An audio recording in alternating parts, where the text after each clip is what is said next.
The men called me muddy,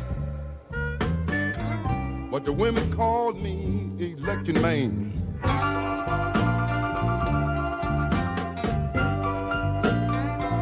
Yeah, you know the men called me muddy,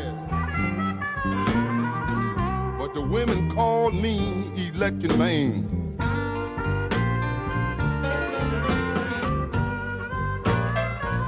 Well, you know, when I plug into your socket, woman, I can charge you like no one else can.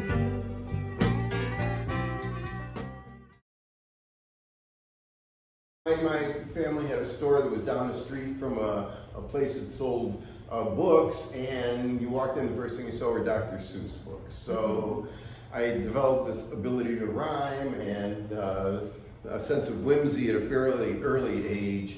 I was writing the songs for the third grade safety assembly. Little Johnny crossed the street when the light was red. He won't do it anymore because little Johnny's dead. And listen to the words.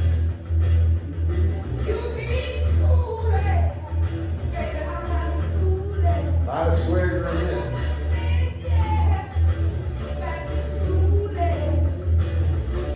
Now, listen to the words of this. It came out 5 years earlier. I ain't fooling, you ain't schooling. When you know you need cooling. There was a record store on the corner of Madison and Central on the west side there, across the street from my school. And there's, you know, you'll remember in the old days, the record stores had speakers that played the music out onto the sidewalks. And I could hear, you know, coming home from school, Muddy Waters singing, "I'm your hoochie coochie man." And I would have had no idea what that meant, other than I would have imagined that if I went up to my first crush, Pamela Palopoulos, and said, "I want to be your hoochie coochie man," it probably would have gotten her attention a lot more than if I said, "You want to go out?"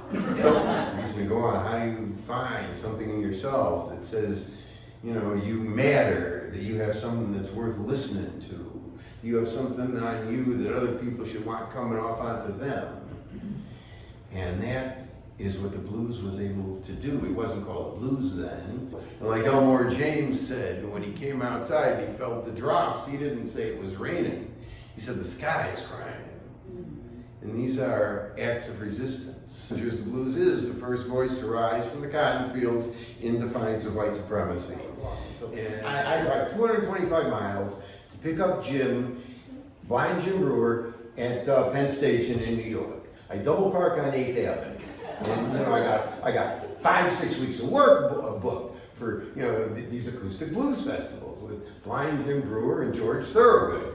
And I leave the car on 8th Avenue and I go down into Penn Station, and there's Jim on the train platform, and I grab the guitar and I grab the suitcase, and he's holding my arm, and we come back up and we walk out onto the plaza by Madison Square Garden, and my car's like 70 yards away, and Blind Jim Brewer stops me and he points at the car and he says, "You still got that red car?"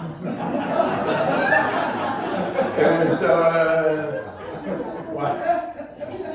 And I'm thinking, who on the train could have put him up to a joke like this? And he's, yeah, with the white top. He used to drive me around in Chicago.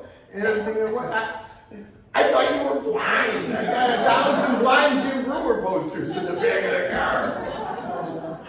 And we're looking at these guys, and you know, it's like 1969 here, and it's been a pretty rough ride for black folks in Mississippi up to that point. You're hearing a lot more about it on the news.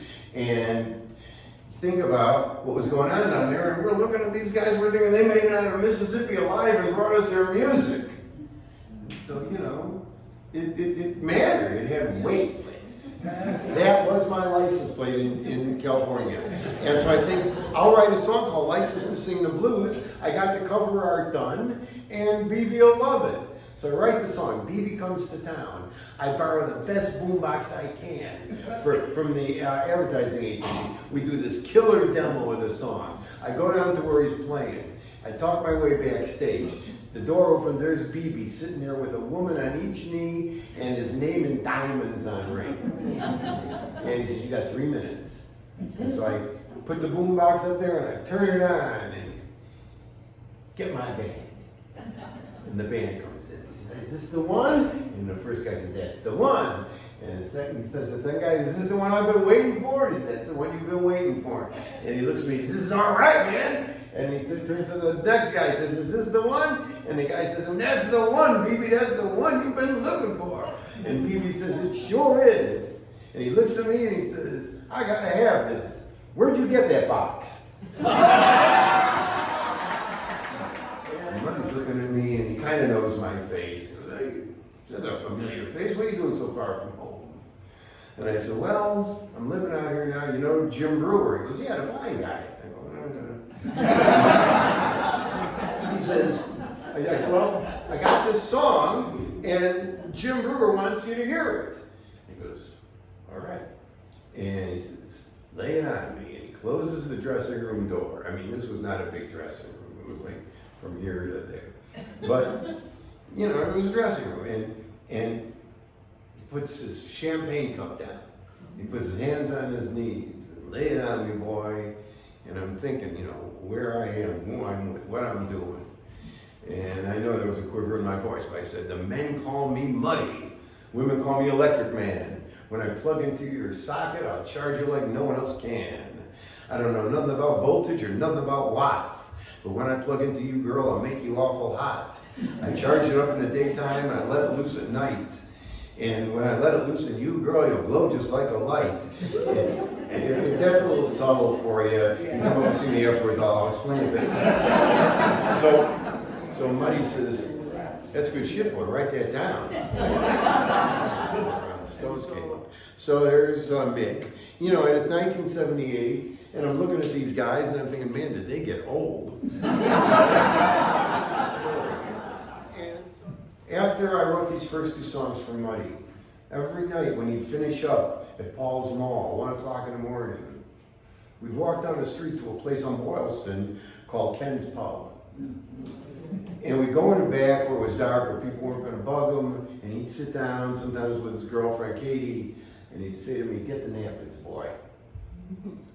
And I'd go up to the bartender, get a stack of cocktail napkins, and I'd come back to the table and we'd bounce song ideas off of each other by the light of one of those green glass candles with the white net mesh thing.